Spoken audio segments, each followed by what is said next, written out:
Kung nakakaranas ka na ng nakakakilabot na pakiramdam, okay, pakinggan mong maigi ito kung ano yung tunay na dahilan. Ipapaliwanag ko sa inyo o sa iyo kung bakit mo nararanasan yung nakakakilabot na pakiramdam.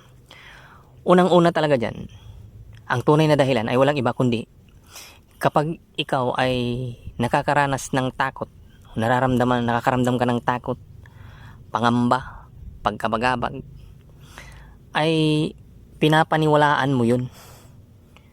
At yung paniniwala mo doon na kumbaga merong something na mangyayari or merong hindi magandang mangyayari doon sa nararamdaman mong takot, ay yun yung dahilan kung bakit ka kinikilabutan na. Kumbaga yung takot na yun, naniniwala ka ng paulit-ulit kahit na sinabi na nga na yung pakiramdam na nakakatakot ay hanggang pananakot lang. Kaya kapag ka alam nyo kasi na tinatakot ka lang ng pakiramdam na yun, hindi nyo naman yun kailangan mag-react. Hindi mo kailangan reactan or hindi mo kailangan bigyan ng halaga yung nararamdaman mo na takot, kasi nga yun ay walang laman. Kumbaga totoo yung pakiramdam na nakakatakot, pero yung laman nun ay wala. Kumbaga walang peligro, walang delikado o walang mangyayaring masama, kundi nakakatakot lang talaga siya. Kaya kapag nagagawa mo o nagagawa nyo na hindi mag-react dyan sa pakiramdam na nakakatakot, hindi na kayo aabot sa nakakakilabot na pakiramdam. Kasi doon pa lang naputol na yung yung pagpapatuloy niya.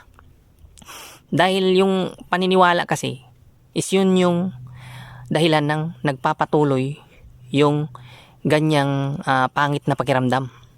Dahil yung nakakakilabot na pakiramdam, di ba, nangyayari lang talaga yan kapag ikaw ay sobra mong binigyan ng halaga yung nararamdaman mong takot. Kaya kung nagtatanong kayo kung bakit, halimbawa nakakaramdam ka ng takot, wala naman palang peligro, wala naman palang banta. So ano ang tunay na dahilan kung bakit tayo o bakit ka nakakaramdam ng takot? Sinabi ko na ito sa inyo ng paulit-ulit na ang tunay na dahilan kung bakit ka nakakaramdam ng takot ay walang iba kundi yung energy surge, kung tawagin.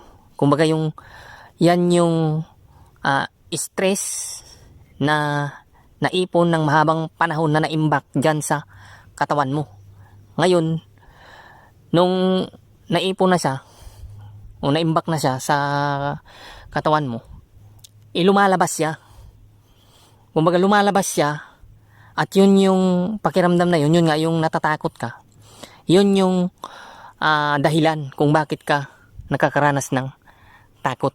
Kaya lagi kong sinasabi na wag mag-react, kasi yung reaction, yun yung nagpapalala at yun din yung dahilan kung bakit nagpapatuloy yung pakiramdam na ganyan hanggang sa ikaw ay kikilabutan na. Kasi tuloy-tuloy na yung takot mo